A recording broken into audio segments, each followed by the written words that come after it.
एडजी में आपका फिर से स्वागत है। आपका पर्सनल एआई ट्यूटर, जहां हम सिर्फ याद नहीं करते बल्कि कॉन्सेप्ट्स को समझकर मास्टर करते हैं। आज हम class 12 computer science CBSE class 12 के चैप्टर स्टैक को डिटेल में रिवाइज करेंगे। यह हमारा एक्सटेंडेड एपिसोड है, लगभग 30 से 60 मिनट्स का, इसलिए आराम से सुनिए। मैं गौरव हूं और मेरे साथ हैं स्वाति। नोटबुक हो तो पास रखिए, लेकिन आप इसे पैसिव लिसनिंग की तरह भी सुन सकते हैं। जयपुर की एक स्टूडेंट अनन्या ने बताया था कि उसे PUSH और POP तो याद थे, पर एक्सप्रेशन कन्वर्जन में कंफ्यूजन होता था। आज हम stack, LIFO, operations, Python implementation, applications, infix, prefix, postfix, conversion, evaluation और एग्जाम टिप्स सब करेंगे। और सुनते समय एक छोटा नियम रखो, हर इम्पोर्टेंट आइडिया पर अपने शब्दों में आंसर बोलने की कोशिश करना। अगर तुम केवल सुनोगे तो फेमिलियर फीलिंग आएगी, लेकिन जब तुम प्रेडिक्ट करोगे कि अगला एलिमेंट कौन सा निकलेगा या स्टैक में क्या बचेगा, तभी रियल अंडरस्टैंडिंग बनेगी। बीच बीच में मैं तुम्हें रोक कर पूछूंगी, तुम्हारा आंसर क्या आ रहा है। हमारा लर्निंग मैप सिंपल है। पहले डेटा स्ट्रक्चर और स्टैक की डेफिनेशन, फिर लीफो और TOP, उसके बाद एप्लीकेशंस, PUSH और POP, ओवरफ्लो और अंडरफ्लो, फिर पाइथन लिस्ट से इम्प्लीमेंटेशन और फंक्शंस, अंत में अरिथमेटिक एक्सप्रेशंस की 3 नोटेशंस, इनफिक्स से पोस्टफिक्स कन्वर्जन और पोस्टफिक्स इवैल्यूएशन। हर बड़े हिस्से के बाद छोटा रिकैप होगा, ताकि चैप्टर आइसोलेटेड फैक्ट्स नहीं बल्कि एक कनेक्टेड सिस्टम लगे। चलो, सबसे बेसिक क्वेश्चन से शुरू करते हैं। डेटा स्ट्रक्चर क्या होती है? इसे ऐसे समझो, मल्टीपल डेटा एलिमेंट्स को किसी पर्टिकुलर वे में ग्रुप करना ताकि स्टोरेज, एक्सेस और प्रोसेसिंग एफिशिएंटली हो सके। यानी सिर्फ डेटा रखना पर्याप्त नहीं है, डेटा को ऑर्गेनाइज करने का तरीका भी मैटर करता है। यही ऑर्गेनाइजेशन डेटा स्ट्रक्चर कहलाता है। एग्जाम पॉइंट ऑफ व्यू से डेफिनेशन में 3 आइडियाज लिखना यूजफुल है: स्टोर, ऑर्गेनाइज और एक्सेस डेटा, साथ में उन पर एफिशिएंटली ऑपरेशंस परफॉर्म करना। चैप्टर में स्ट्रिंग और लिस्ट एग्जांपल्स दिए गए हैं। स्ट्रिंग कैरेक्टर्स का सीक्वेंस है, जबकि लिस्ट में अलग अलग टाइप्स के एलिमेंट्स हो सकते हैं। इन पर रिवर्सल, स्लाइसिंग और काउंटिंग जैसे ऑपरेशंस किए जा सकते हैं। एक सेकंड पॉज करके सोचो, क्या हर सीक्वेंस ऑटोमेटिकली स्टैक है? नहीं। स्ट्रिंग और लिस्ट डेटा स्ट्रक्चर्स हो सकते हैं, लेकिन स्टैक की स्पेशल रिस्ट्रिक्शन है कि इंसर्शन और डिलीशन एक ही एंड से होगा। इसलिए डेटा स्ट्रक्चर ब्रॉड आइडिया है और स्टैक उसका एक पर्टिकुलर ऑर्गेनाइज्ड फॉर्म है। ये डिस्टिंक्शन आंसर में बहुत साफ लिखना। चैप्टर ये भी बताता है कि स्टैक और क्यू पॉपुलर डेटा स्ट्रक्चर्स हैं। पाइथन में ये डायरेक्टली अलग बिल्ट इन डेटा टाइप्स के रूप में अवेलेबल नहीं है। फिर भी इनके कॉन्सेप्ट्स इंपॉर्टेंट हैं क्योंकि प्रोग्रामिंग में इनका एक्सटेंसिव यूज होता है। इसलिए क्लास 12 में फोकस डेफिनेशन, ऑपरेशंस, इम्प्लीमेंटेशन और एप्लीकेशंस पर है। क्विक चेक, अगर क्वेश्चन आए डेटा स्ट्रक्चर क्यों यूज करते हैं, तो केवल ये मत लिखना कि डेटा स्टोर करने के लिए। बेहतर आंसर होगा कि डेटा को ऑर्गेनाइज करके फास्टर एक्सेसिबिलिटी, एफिशिएंट स्टोरेज और कन्वीनियंट प्रोसेसिंग के लिए डेटा स्ट्रक्चर यूज करते हैं। छोटा आंसर है, लेकिन 3 कीवर्ड्स उसे स्ट्रॉन्गर बनाते हैं। अब स्टैक की तरफ आते हैं। लाइब्रेरी में बुक्स का पाइल या घर में प्लेट्स का स्टैक इमेजिन करो। नई प्लेट कहाँ रखोगे? टॉप पर। प्लेट निकालोगे तो कहाँ से? टॉप से। बीच में से निकालना इनकन्वीनियंट होगा क्योंकि ऊपर की प्लेट्स पहले हटानी पड़ेंगी। यही लीनियर अरेंजमेंट, जहां सेम एंड से ऐड और रिमूव होता है, स्टैक है। इस सेम एंड को टीओपी कहते हैं। स्टैक की सबसे इंपॉर्टेंट आइडेंटिटी है लीफो, यानी लास्ट इन फर्स्ट आउट। इसका अर्थ है कि जो एलिमेंट सबसे लास्ट में इंसर्ट हुआ वही सबसे पहले रिमूव होगा। ध्यान रहे, लीफो केवल स्लोगन नहीं है, यह इंसर्शन और डिलीशन के ऑर्डर को डिफाइन करता है। एक सिंपल सीक्वेंस लेते हैं। एम्प्टी स्टैक में पहले 1PUSH किया, फिर 2, फिर 3। अब 2P पर 3 है। POP करने पर 3 निकलेगा, उसके बाद 2 और फिर 1। अगर कोई स्टूडेंट कहता है कि पहला इंसर्टेड एलिमेंट पहले निकलेगा, तो वह क्यू जैसी सोच स्टैक पर लगा रहा है। स्टैक में last inserted element first out होता है। अब तुम बताओ, अगर स्टैक में ए बी सी इसी ऑर्डर में PUSH किए गए तो पहला POP क्या देगा? एक सेकंड रुक कर सोचो, आंसर है सी, क्योंकि सी मोस्ट रीसेंट एलिमेंट है और टॉप पर है। ऐसे क्वेश्चंस में पूरा स्टैक ड्रॉ करने की जरूरत नहीं, बस इंसर्शन ऑर्डर और लीफो रिलेशन ट्रैक करो।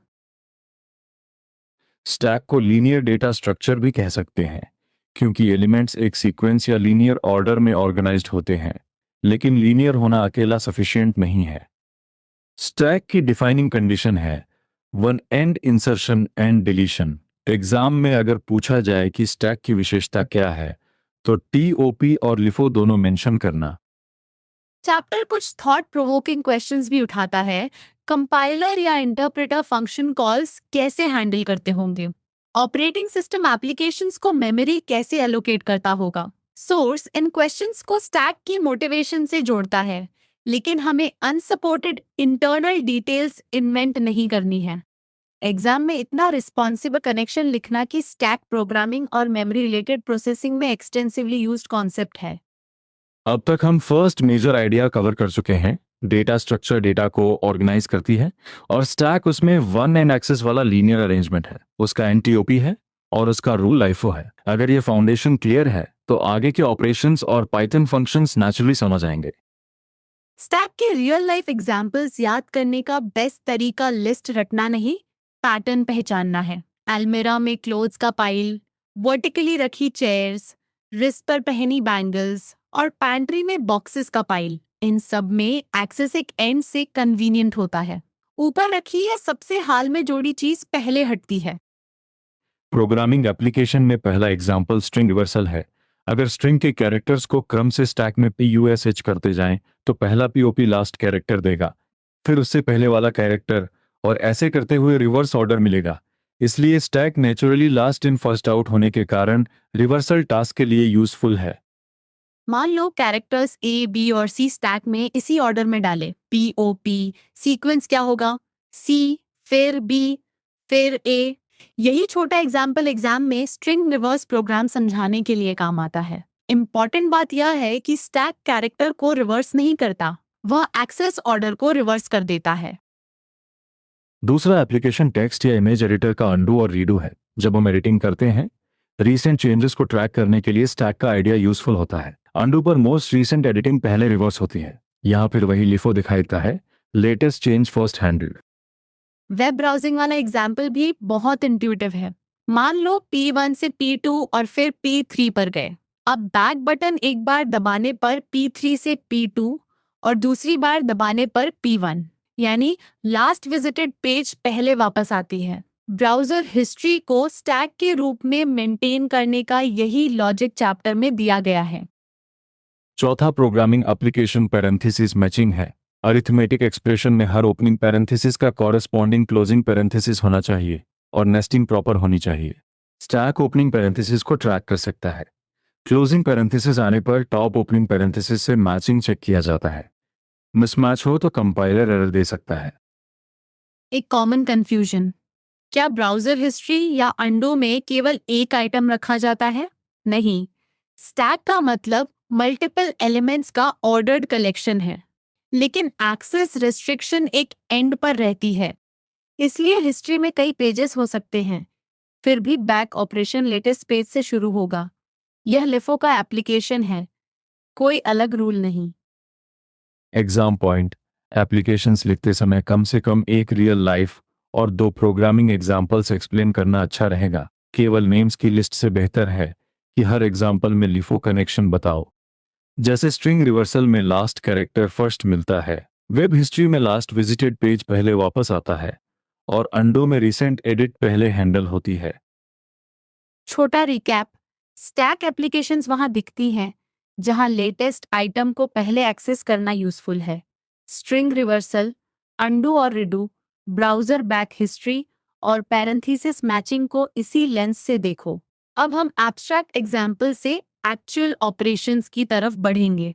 वहां PUSH और POP की लैंग्वेज बिल्कुल प्रिसाइज रखनी होगी। स्टैक की 2 फंडामेंटल ऑपरेशंस हैं, PUSH और POP।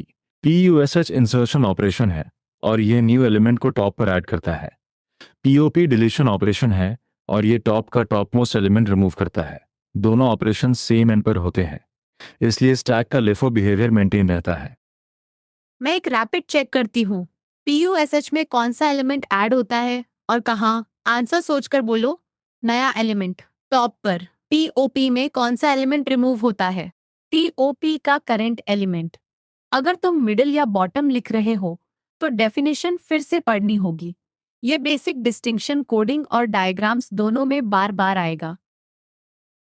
अब एरर कंडीशंस। स्टैक फुल हो और हम नया एलिमेंट PUSH करने की कोशिश करें तो ओवरफ्लो कंडीशन आती है। स्टैक एम्प्टी हो और हम POP करने की कोशिश करें तो अंडरफ्लो कंडीशन आती है। याद रखने का तरीका, ओवरफ्लो में अंदर डालने की जगह नहीं, अंडरफ्लो में बाहर निकालने के लिए एलिमेंट नहीं। यहाँ स्टूडेंट्स अक्सर PUSH को अंडरफ्लो से जोड़ देते हैं, लेकिन सोर्स बेस्ड आंसर में PUSH फुल स्टैक पर ओवरफ्लो से जुड़ा है। POP एम्प्टी स्टैक पर अंडरफ्लो से जुड़ा है। एक लाइन में लिखो, PUSH may lead to overflow. POP from an empty stack leads to underflow. ये एग्जैक्ट रिलेशन मिस मत करना। ग्लासेस वाला स्टैक सोचो, एम्प्टी स्टैक में ग्लास 1 PUSH किया, फिर ग्लास 2, अब POP करने पर ग्लास 2 निकलेगा। अगर ग्लास 3 PUSH करोगे तो वह नया टॉप होगा और अगला POP ग्लास 3 देगा। हर ऑपरेशन के बाद टॉप बदल सकता है, इसलिए ट्रेसिंग करते समय करंट TOP को मेंटली अपडेट करते रहो। एक सेकेंड पॉज। स्टैक में 1 2 3 है। पहले POP किया, फिर 4 PUSH किया, फिर 2 POP किए। कौन से एलिमेंट्स निकलेंगे? पहला 3, फिर 4, फिर 2। बचा हुआ एलिमेंट 1 होगा। ध्यान दो, नया 4 बीच में नहीं गया, वह POP के बाद टॉप पर ऐड हुआ। इस एग्जाम्पल में एक इंटरेस्टिंग बात है, सीक्वेंस सिर्फ इंसर्शन ऑर्डर से नहीं, ऑपरेशंस की पूरी हिस्ट्री से डिटरमाइन होती है। इसलिए आउटपुट क्वेश्चंस में हर लाइन पढ़ो। अपेंड या PUSH से एलिमेंट ऊपर आएगा, पॉप या POP से करंट टॉप निकलेगा। जल्दबाजी में ओरिजिनल लिस्ट ऑर्डर को ही फाइनल आंसर मत समझना। अब तक ऑपरेशंस क्लियर है? PUSH insertion, POP deletion, TOP common access end, overflow full stack पर और अंडरफ्लो एम्प्टी स्टैक पर। अगर नोटबुक है तो 3 छोटे स्टैक्स बनाकर अपने हाथ से ऑपरेशंस ट्रेस करो। विजुअल मेमोरी इस चैप्टर में बहुत मदद करती है क्योंकि हर आंसर ऑर्डर पर डिपेंड करता है। अब पाइथन इम्प्लीमेंटेशन। चैप्टर के अनुसार सिंपल स्टैक बनाने के लिए लिस्ट का यूज किया जा सकता है। लिस्ट की राइट मोस्ट साइड को TOP मान लेते हैं क्योंकि अपेंड और पॉप दोनों एंड पर काम करते हैं। इस अप्रोच में अलग से TOP वेरिएबल या एक्सप्लिसिट डिक्लेरेशन जरूरी नहीं रहती। एम्प्टी स्टैक बनाने के लिए ग्लास स्टैक नाम का एम्प्टी लिस्ट लिया जाता है। कंसेप्चुअली ग्लास स्टैक में अभी कोई ग्लास नहीं है। जब ऑप पुश कॉल होगा, अपेंड एलिमेंट को लिस्ट के एंड पर ऐड करेगा। वही एंड हमारा TOP है। इसलिए पाइथन लिस्ट को स्टैक की तरह यूज करने की पूरी लॉजिक एक कंसिस्टेंट एंड चुनने पर टिकी है। पाइथन लिस्ट में अपेंड इंसर्शन के लिए और पॉप डिलीशन के लिए यूज होते हैं। अपेंड एलिमेंट को राइट मोस्ट एंड पर जोड़ता है और पॉप बिना इंडेक्स दिए राइट मोस्ट एलिमेंट रिमूव करता है। यही राइट मोस्ट एलिमेंट स्टैक का TOP माना गया है। एग्जाम में मेथड और ऑपरेशन का रिलेशन प्रिसाइसली लिखना, append for PUSH, pop for POP।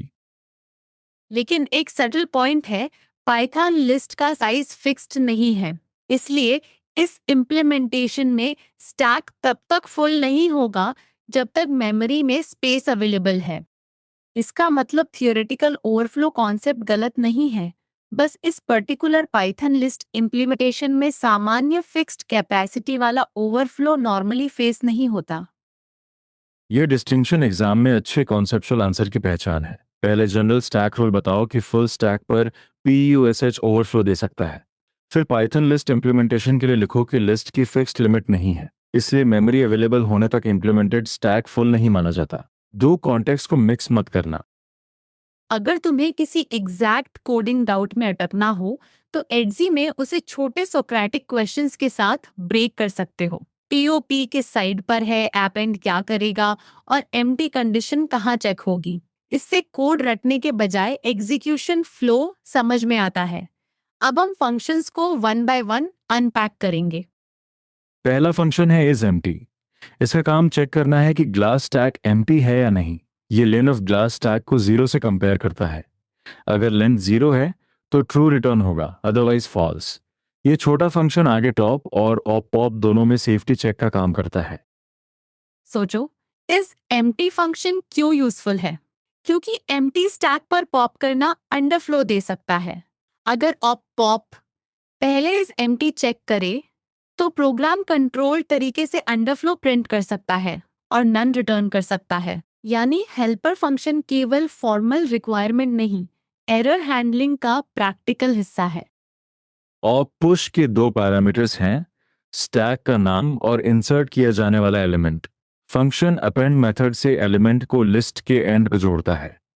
इसमें रिटर्न स्टेटमेंट जरूरी नहीं है क्योंकि लिस्ट को डायरेक्टली मॉडिफाई किया जा रहा है। एग्जाम में इंसर्शन ऑपरेशन और अपेंड मेथड का कनेक्शन जरूर एक्सप्लेन करना। अब साइज फंक्शन, यह ग्लास स्टैक में एलिमेंट्स की संख्या बताता है और लेन फंक्शन रिटर्न करता है। अगर स्टैक में ग्लास 1 और ग्लास 2 है तो साइज 2 होगा। साइज टॉप एलिमेंट नहीं बताता, यह केवल काउंट बताता है। काउंट और टॉप वैल्यू को अलग अलग पहचानना कॉमन आउटपुट क्वेश्चंस में जरूरी है। Top function most recent element read करता है लेकिन उसे रिमूव नहीं करता। पहले इज एम्प्टी चेक होती है। एम्प्टी होने पर स्टैक इज एम्प्टी मैसेज और नन रिटर्न होता है। अदरवाइज लिस्ट की लास्ट पोजीशन यानी लेंथ -1 इंडेक्स का एलिमेंट लिया जाता है। इसलिए टॉप और ओपी पॉप का डिफरेंस याद रखो, रीड वर्सेस डिलीट।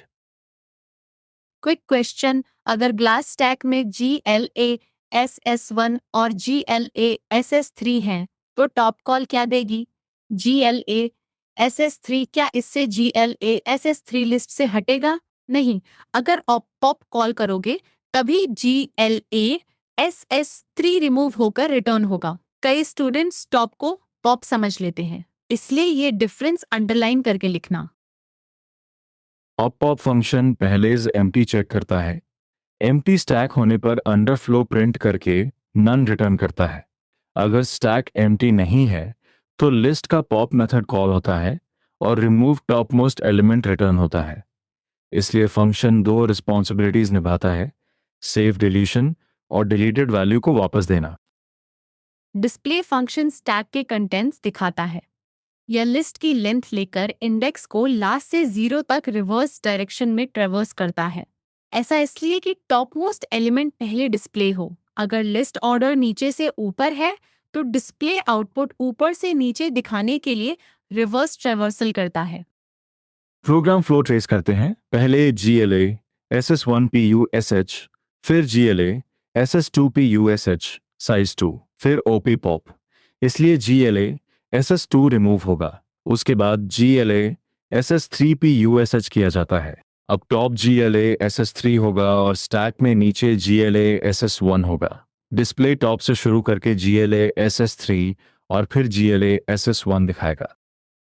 फिर व्हाइल लूप बार बार ऑप पॉप करता है। पहले GLA-SS3 फिर GLA-SS1 रिमूव होंगे। अगली कॉल पर स्टैक एम्प्टी है, इसलिए अंडरफ्लो और नन मिलेगा। आइटम नन होने पर लूप ब्रेक होता है और stack is empty now message आता है। ये ट्रेस दिखाता है कि एम्प्टी चेक लूप को सेफली स्टॉप करता है। अब coding recap. Is empty len 0 check करता है और पुश अपेंड से ऐड करता है। साइज लेन से काउंट देता है। टॉप लास्ट एलिमेंट रीड करता है, रिमूव नहीं। और पॉप एम्प्टी चेक के बाद पॉप से डिलीट करता है। डिस्प्ले लास्ट इंडेक्स से रिवर्स ट्रिवर्सल करता है। ये 6 पॉइंट्स लिखकर तुम्हारा इम्प्लीमेंटेशन आंसर स्ट्रक्चर्ड हो जाएगा। एक mini output challenge. Number list में 10, 20 और 30 है। फिर 40 अपेंड किया जाता है। उसके बाद दो पॉप वैल्यूज रिजल्ट में ऐड होती हैं। पहली वैल्यू 40 होगी, दूसरी 30, इसलिए रिजल्ट 70 आएगा। यह प्योर लीफो ट्रेस है और ऐसे क्वेश्चंस में हर पॉप के बाद लिस्ट की करंट स्टेट लिखना बहुत हेल्पफुल है। अब अरिथमेटिक एक्सप्रेशंस।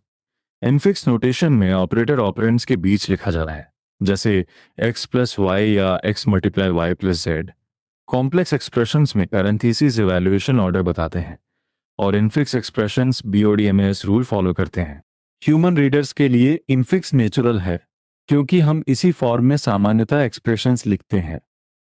प्रीफिक्स नोटेशन में ऑपरेटर अपने ऑपरेंड से पहले आता है। x प्लस वाई को प्रीफिक्स में प्लस एक्स वाई लिखा जा सकता है। इसे पॉलिश नोटेशन भी कहा जाता है।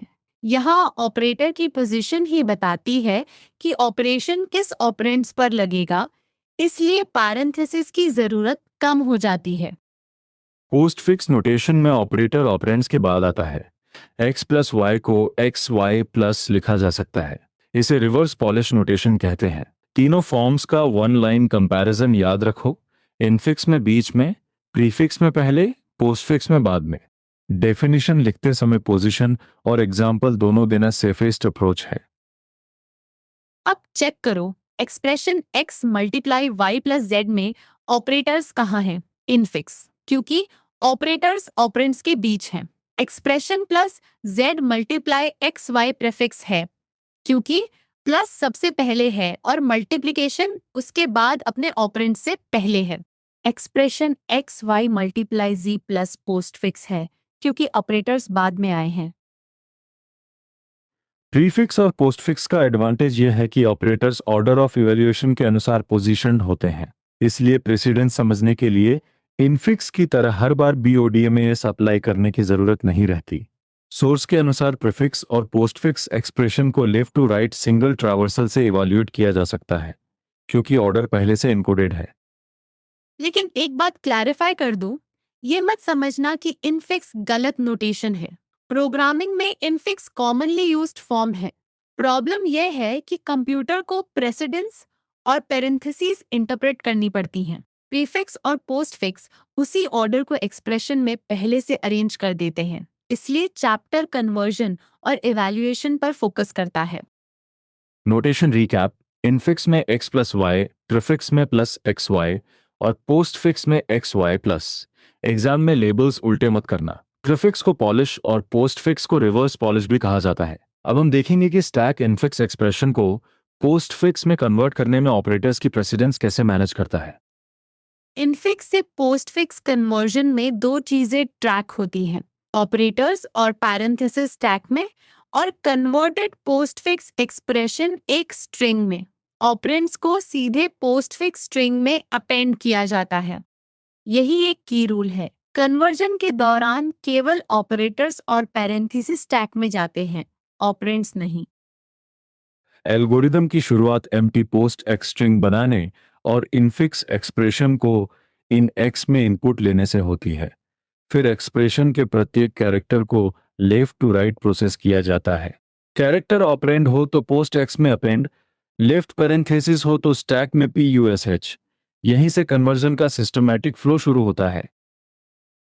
राइट पैरेंथेसिस मिलने पर स्टैक से एलिमेंट्स POP करके पोस्ट एक्स में अपेंड किए जाते हैं, जब तक मैचिंग लेफ्ट पैरेंथेसिस न मिल जाए। दोनों पैरेंथेसिस फाइनल पोस्टफिक्स स्ट्रिंग में नहीं आते, यानी उन्हें डिस्कार्ड किया जाता है। ये पॉइंट बहुत इंपॉर्टेंट है। पैरेंथेसिस इवैल्यूएशन गाइड करते हैं, लेकिन पोस्टफिक्स आउटपुट में शामिल नहीं होते। अगर कैरेक्टर ऑपरेटर है तो उसकी प्रेसिडेंस को स्टैक के TOP ऑपरेटर से कंपेयर किया जाता है। करंट ऑपरेटर की प्रेसिडेंस लोअर हो तो हायर या रेलेवेंट प्रेसिडेंस वाले ऑपरेटर्स पहले POP होकर पोस्ट एक्स में जाते हैं। उसके बाद करंट ऑपरेटर PUSH होता है। अगर ये रूल कंफ्यूजिंग लगे तो इसे पेंडिंग ऑपरेटर्स की क्यू नहीं, स्टैक समझो। टॉप वाला ऑपरेटर पहले डिसाइड होगा। एग्जाम्पल एक्सप्रेशन है x plus y divided by z multiplied by 8। शुरुआत में स्टैक और पोस्ट x दोनों एम्प्टी हैं। लेफ्ट पैरेंथेसिस स्टैक में जाएगी, x आउटपुट में आएगा, प्लस ऑपरेटर स्टैक में जाएगा और y आउटपुट में अपेंड होगा। क्लोज पैरेंथेसिस पर प्लस आउटपुट में POP होगा और लेफ्ट पैरेंथेसिस डिस्कार्ड होगी। फिर डिवीजन ऑपरेटर प्रोसेस होगा और अगली लेफ्ट पैरेंथेसिस स्टैक में जाएगी, जेड आउटपुट में जाएगा। मल्टीप्लिकेशन स्टैक में PUSH होगा और 8 आउटपुट में अपेंड होगा। क्लोजिंग पैरेंथेसिस पर मल्टीप्लिकेशन POP होगा और मैचिंग लेफ्ट पैरेंथेसिस डिस्कार्ड होगी। इनपुट खत्म होने के बाद स्टैक में बचे ऑपरेटर्स भी क्रम से POP करके पोस्ट एक्स में अपेंड किए जाते हैं। एक सेकंड पॉज करके खुद प्रोसेस बोलो। ऑपरेंड कहाँ जाएगा? डायरेक्टली पोस्टफिक्स स्ट्रिंग में। ऑपरेटर कहाँ जाना? प्रेसिडेंस के हिसाब से स्टैक में। राइट पैरेंथेसिस पर क्या होगा? ऑपरेटर्स पीओपी होंगे, लेफ्ट पैरेंथेसिस डिस्कार्ड होगी। एंड में क्या करना है?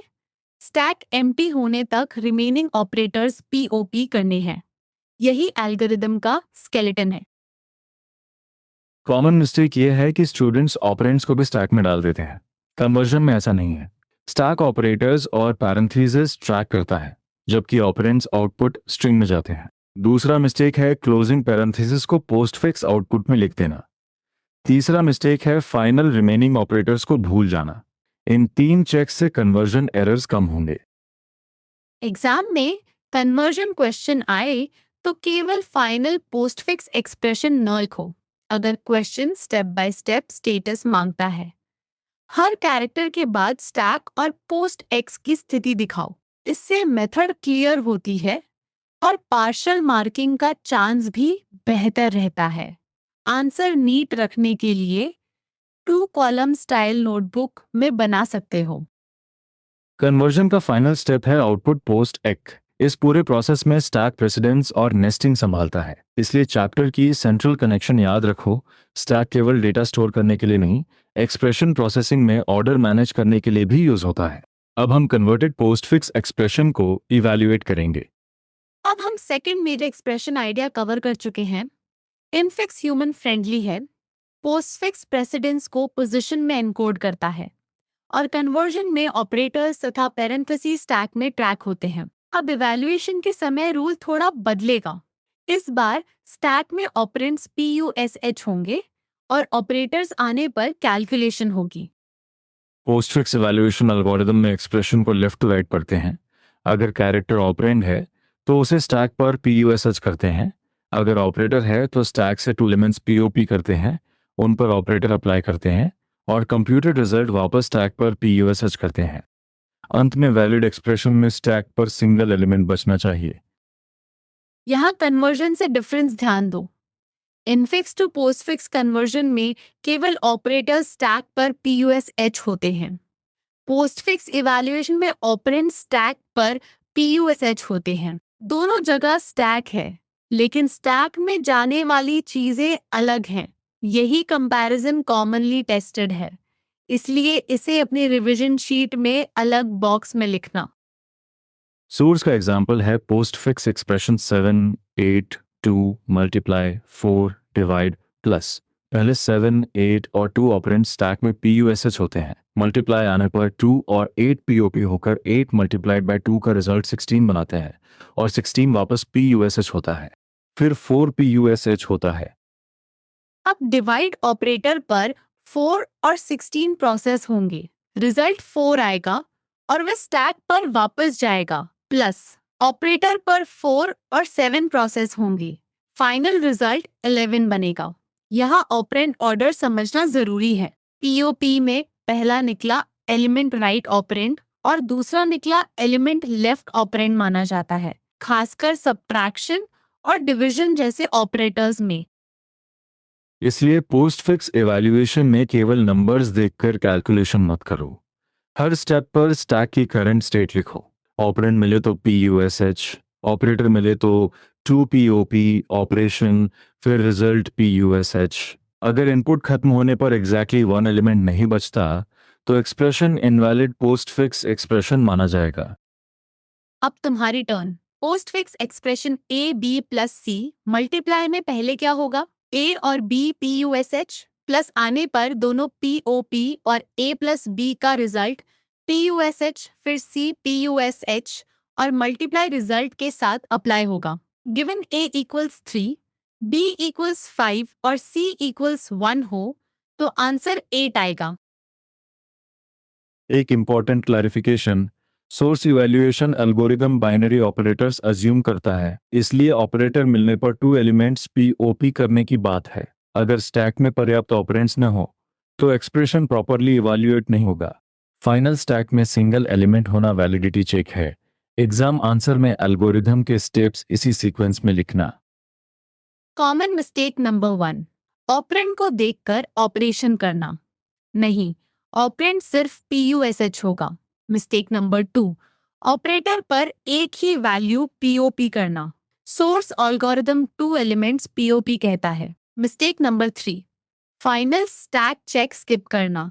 अगर एक एलिमेंट नहीं बचा तो आंसर वैलिड रिजल्ट नहीं बल्कि इनवैलिड पोस्टफिक्स एक्सप्रेशन होगा। पोस्टफिक्स इवैल्यूएशन का एग्जाम फ्रेम ऐसे लिख सकते हो। इनपुट पोस्टफिक्स एक्सप्रेशन लो, कैरेक्टर्स को लेफ्ट टू राइट प्रोसेस करो, ऑपरेंड को स्टैक पर PUSH करो, ऑपरेटर पर 2 ऑपरेंड्स POP करके ऑपरेशन अप्लाई करो, रिजल्ट PUSH करो और अंत में सिंगल स्टैक एलिमेंट को आउटपुट करो। Otherwise invalid postfix expression report करो। अगर तुम पोस्टफिक्स इवैल्यूएशन में प्रैक्टिस करना चाहते हो तो पहले केवल स्टैक स्टेटस लिखो, कैलकुलेशन बाद में करो। उदाहरण के लिए हर सिंबल के नीचे PUSH या POP ऑपरेशन नोट करो। इस तरह एडजी में एक्टिव रिकॉल या रिवीजन चैलेंज की तरह खुद को टेस्ट कर सकते हो और फिर रिजल्ट से पहले अपना ट्रेस वेरीफाई कर सकते हो। अब हम फाइनल एग्जाम ओरिएंटेड सेक्शन में प्रवेश कर रहे हैं। चैप्टर से डेफिनेशन, ट्रू और false, code output, stack tracing, string reversal program, parenthesis matching, postfix evaluation, infix to postfix conversion और ऑड नंबर्स वाला स्टैक प्रोग्राम जैसे क्वेश्चंस बन सकते हैं। रिस्पॉन्सिबल स्ट्रेटजी ये है कि हर टॉपिक के लिए डेफिनेशन, वर्किंग और वन ट्रेस तैयार रखो। ट्रू और false practice stack linear data structure है। ट्रू, स्टैक लीफो फॉलो नहीं करता। फॉल्स, PUSH अंडरफ्लो कंडीशन देता है। फॉल्स, फुल स्टैक पर ओवरफ्लो रिलेवेंट है। पोस्टफिक्स में ऑपरेटर्स ऑपरेंड्स के बाद आते हैं। ट्रू, आंसर के साथ एक शॉर्ट रीजन लिखोगे तो कॉन्सेप्चुअल क्लैरिटी भी दिखेगी। कोड आउटपुट में लिस्ट की इनिशियल स्टेट और हर अपेंड तथा पॉप केयरफुली ट्रैक करो। अगर नंबर लिस्ट में 10, 20, 30 है, अपेंड 40 के बाद फर्स्ट पॉप 40 और नेक्स्ट पॉप 30 होगा। इसी तरह कैरेक्टर्स TAM अपेंड करके 3 पॉप्स करने पर आउटपुट M80 बनेगा, यानी स्ट्रिंग M80 रिवर्स होकर टैन नहीं। ऑपरेशंस के अनुसार M80 से शुरू होकर फाइनल कॉन्कैटिनेशन मैट। चलो ध्यान से, first M then A then T, इसलिए आउटपुट M80 होगा। यहाँ मैं तुम्हें रोकूंगी क्योंकि कोड आउटपुट में वर्डिंग कंफ्यूज कर सकती है। TAM को स्टैक में इसी ऑर्डर में डालने पर पॉप्स MAT होंगे। आउटपुट वेरिएबल में इसी ऑर्डर से जोड़ने पर MAT बनेगा। यानी अगर इनपुट स्ट्रिंग टैम थी तो स्टैक ने उसे रिवर्स करके MAT दिया। हमेशा इनपुट ऑर्डर और आउटपुट कॉन्कैटिनेशन अलग अलग लिखो। स्ट्रिंग रिवर्स प्रोग्राम में टिपिकल अप्रोच यह होगी, कैरेक्टर्स को स्टैक में PUSH करो, फिर स्टैक एम्प्टी होने तक POP करके रिवर्स स्ट्रिंग बनाओ। सोर्स का कोर आइडिया यही है, प्रोग्राम लिखते समय एम्प्टी कंडीशन और पॉप ऑपरेशन का सेफ हैंडलिंग दिखाना। केवल बिल्ट इन रिवर्स मेथड लिख देना स्टैक इंप्लीमेंटेशन का आंसर नहीं मान जाएगा। पैरेंथेसिस मैचिंग क्वेश्चन में डायग्राम या ट्रेस बहुत यूजफुल है। ओपनिंग पैरेंथेसिस मिलने पर PUSH, क्लोजिंग पैरेंथेसिस मिलने पर कॉरेस्पॉन्डिंग ओपनिंग तक POP। प्रॉपर नेस्टिंग का मतलब इनर पेयर पहले क्लोज हो। जैसे नेस्टेड एक्सप्रेशन में बाहर वाली ओपनिंग तभी रिजॉल्व होगी जब अंदर वाली पेयर कंप्लीट हो जाए। स्टैक इसी नेस्टिंग ऑर्डर को मेंटेन करता है। इनफिक्स कन्वर्जन में आंसर राइटिंग सीक्वेंस साफ रखो। Empty post exp, input expression, character by character processing, operand append left parenthesis PUSH, right parenthesis पर POP until matching left parenthesis, operator precedence comparison और अंत में रिमेनिंग ऑपरेटर्स POP। एल्गोरिथम में step numbers या clear bullets use करना बेहतर रहेगा।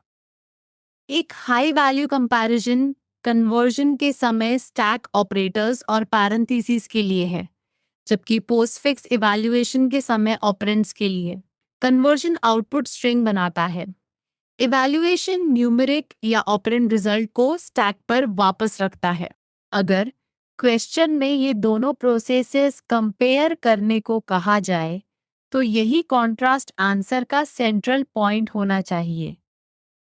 Odd numbers वाला प्रोग्रामिंग एक्सरसाइज भी स्टैक ऑपरेशंस को कंबाइन करता है। यूजर से नंबर्स लेकर केवल ऑड नंबर्स स्टैक में स्टोर किए जाते हैं, फिर स्टैक डिस्प्ले किया जाता है और एलिमेंट्स पीओपी करते हुए लार्जेस्ट ऑड नंबर मेंटेन किया जाता है।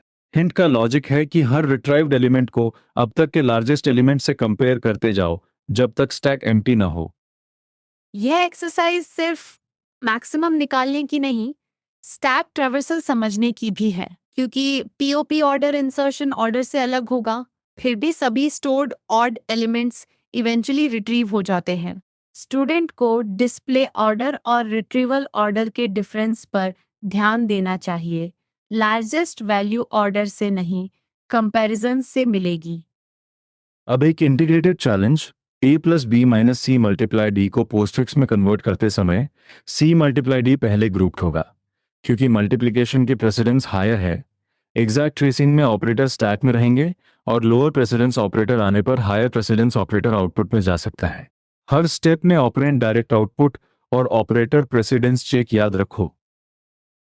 एग्जाम में अगर तुम्हें डाउट हो कि ऑपरेटर पीओपी करना है या पीयूएसएच, तो स्टैक के टॉप ऑपरेटर और करंट ऑपरेटर की प्रेसिडेंस कंपेयर करो। पैरेंथेसिस भी कॉन्टेक्स्ट बदलती है। और फाइनल इनपुट के बाद स्टैक को खाली करना मत भूलो। कन्वर्जन का आंसर अक्सर सिर्फ बीच के स्टेप से नहीं, फाइनल क्लीनअप से कंप्लीट होता है। अब तक हम इम्प्लीमेंटेशन, नोटेशंस और दोनों एल्गोरिदम्स कवर कर चुके हैं। सबसे यूजफुल रिवीजन एक्टिविटी होगी कि नोटबुक में 3 कॉलम्स बनाओ: input symbol, stack status, output या रिजल्ट स्टेटस। कन्वर्जन और इवैल्यूएशन के लिए यही फॉर्मेट अलग अलग भरोगे। इससे रोट मेमोराइजेशन कम और प्रोसेस मास्टरी ज्यादा होगी। फाइनल रीकैप शुरू करते हैं। डेटा स्ट्रक्चर डेटा को स्टोर, ऑर्गेनाइज और एक्सेस करने का मैकेनिज्म है। स्टैक लीनियर ऑर्डर्ड कलेक्शन है, जिसमें इंसर्शन और डिलीशन एक ही एंड पीओपी से होते हैं। इसका गवर्निंग प्रिंसिपल लीफो है, last inserted element first removed. ये चैप्टर का कोर डेफिनेशन फ्रेम है। ऑपरेशंस में PUSH टॉप पर इंसर्शन और POP टॉप से डिलीशन है। फुल स्टैक पर PUSH ओवरफ्लो कंडीशन दे सकता है, एम्प्टी स्टैक पर POP अंडरफ्लो। पाइथन में लिस्ट से स्टैक इंप्लीमेंट होता है, अपेंड इंसर्शन और पॉप डिलीशन करते हैं। राइट मोस्ट एंड को TOP मानने के कारण एक्सप्लिसिट TOP डिक्लेरेशन की जरूरत नहीं होती।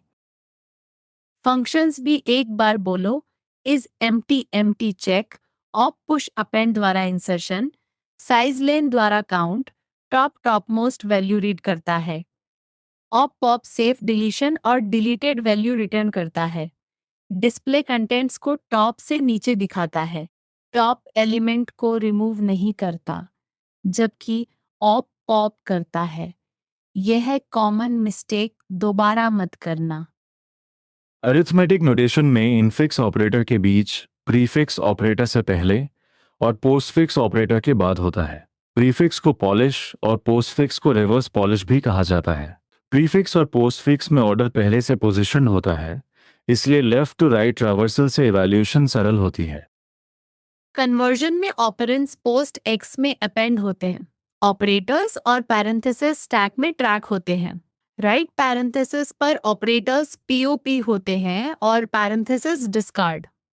एंड में रिमेनिंग ऑपरेटर्स भी पीओपी करने होते हैं। इवैल्यूएशन में ऑपरेंड्स पीयूएसएच होते हैं। ऑपरेटर पर 2 एलिमेंट्स पीओपी करके रिजल्ट फिर पीयूएसएच होता है और फाइनल स्टैक में सिंगल एलिमेंट वैलिड रिजल्ट देता है। अब फाइनल चैलेंज, बिना नोट्स देखे 3 बातें बोलो। अगर 5, 6, 7 PUSH हो तो POP ऑर्डर क्या होगा? पाइथन में स्टैक के TOP के लिए लिस्ट की कौन सी साइड चुन सकते हो? और पोस्टफिक्स इवैल्यूएशन में ऑपरेटर आने पर कितने ऑपरेंड्स POP होंगे? तुम्हारा आंसर होना चाहिए 7, 6, 5 राइट मोस्ट एंड और 2 ऑपरेंड्स। एक कॉन्क्रीट नेक्स्ट स्टेप लो।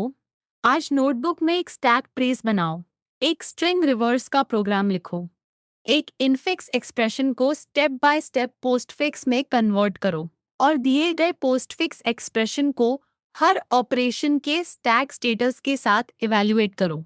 आंसर देखने से पहले अपनी रीजनिंग लिखना। यही एक्टिव रिकॉल तुम्हारी तैयारी को मजबूत करेगा।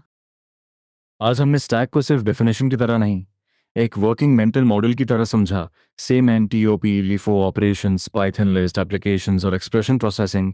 अगर कोई स्टेप अभी भी अनक्लियर है, उसे छोटा डाउट बनाकर एडजी से पूछो और एक्सप्लेनेशन के बाद खुद एग्जाम्पल सॉल्व करो। कॉन्सेप्ट को अपने शब्दों में एक्सप्लेन करना मास्टरी का स्ट्रॉन्ग टेस्ट है। आज की सबसे बड़ी रिमाइंडर, स्टैक में last in first out, conversion में ऑपरेटर स्टैक पर, इवैल्यूएशन में ऑपरेंड स्टैक पर। कॉमन मिस्टेक है टॉप और पॉप को सेम समझना, या फाइनल ऑपरेटर्स और फाइनल सिंगल एलिमेंट चेक भूल जाना। अब एक छोटा चैलेंज सॉल्व करो, फिर आराम से रिवाइज करो। एडजी के साथ मिलते हैं अगले कॉन्सेप्ट में। पढ़ते रहो, समझते रहो और अपने आंसर पर भरोसा रखो।